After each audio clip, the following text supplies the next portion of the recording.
police lang yun. Doon talaga yung ano, si Duterte na yan talaga ni Duterte. Ikaw po, na dating kababayan dito ay send him back. Send him back! Send him back! Send him back! Send him back!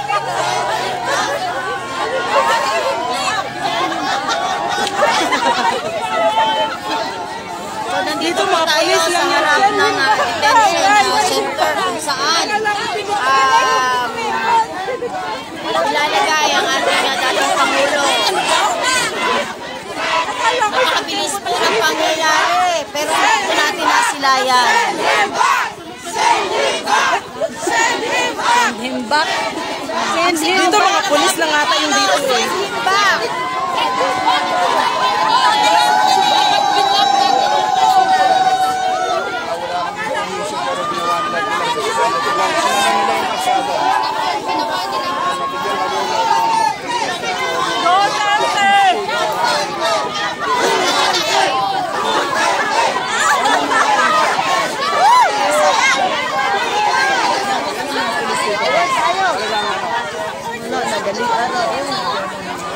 We go? If the police are starting this stuff, be careful. What? Yeah, let's go. Where we go? So the car, but when the police gets angry, go. Look, come here, come here.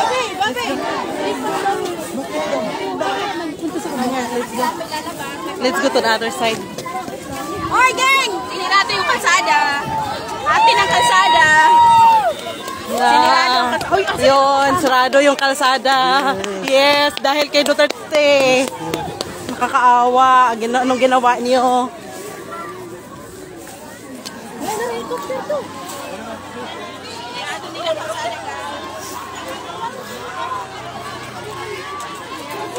Yan, ang daming tao.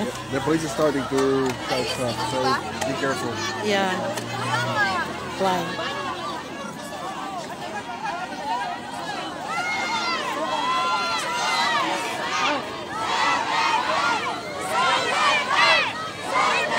they block traffic now, that's why. We go there, babe, on the other side. Here, babe.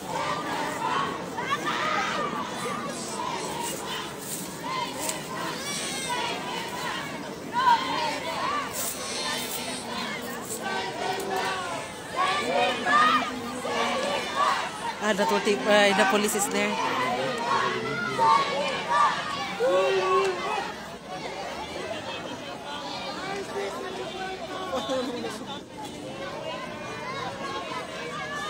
Ipinasok na sa loob si Tatay Digong.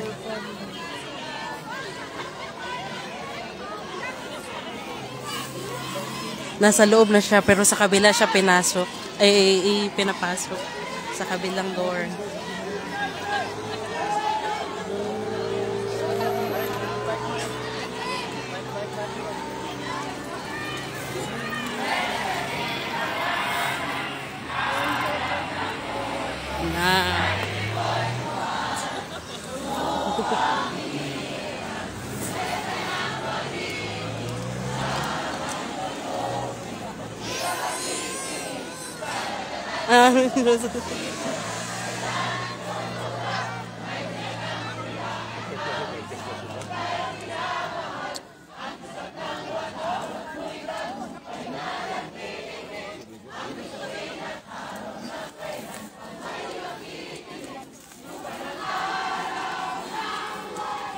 Lagi ng problema pag nabaka ito yung jacket. Bugnaw ka ay dari.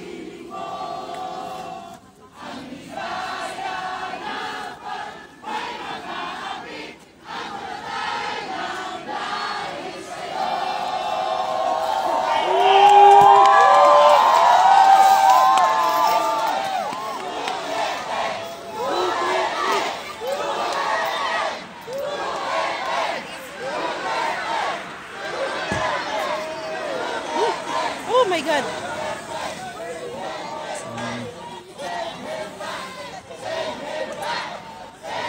How's the police? Huh? How's the police?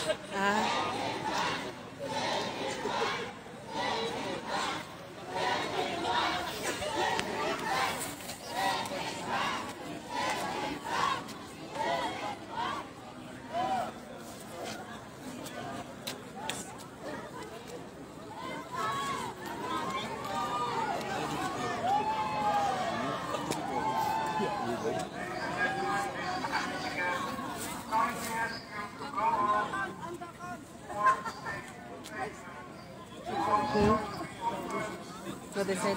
Police says, kindly ask you to go home. If police ask that, that means now you get a chance to just go peacefully. If they go on like this, police will say at some point, bam, bam, bam. So, Let's go. Okay.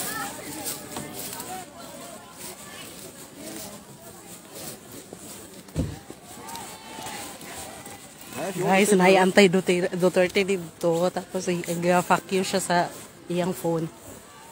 Yeah. Maybe here it's okay. yeah, it's up to you, but if police is starting to do announcement like that, best go.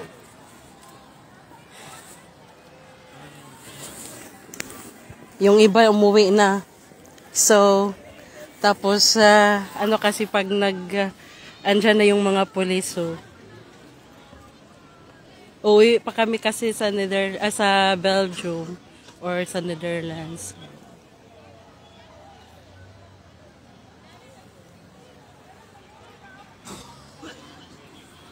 Nasa loob na siya. Ipinasok na.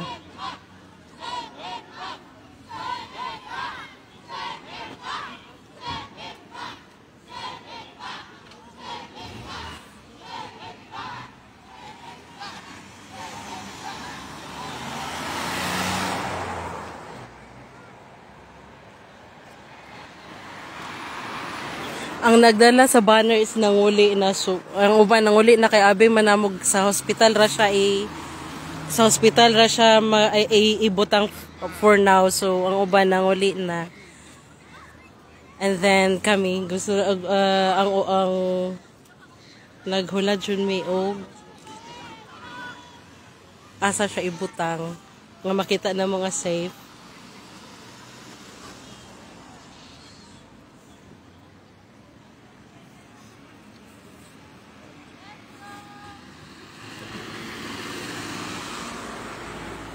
Wait.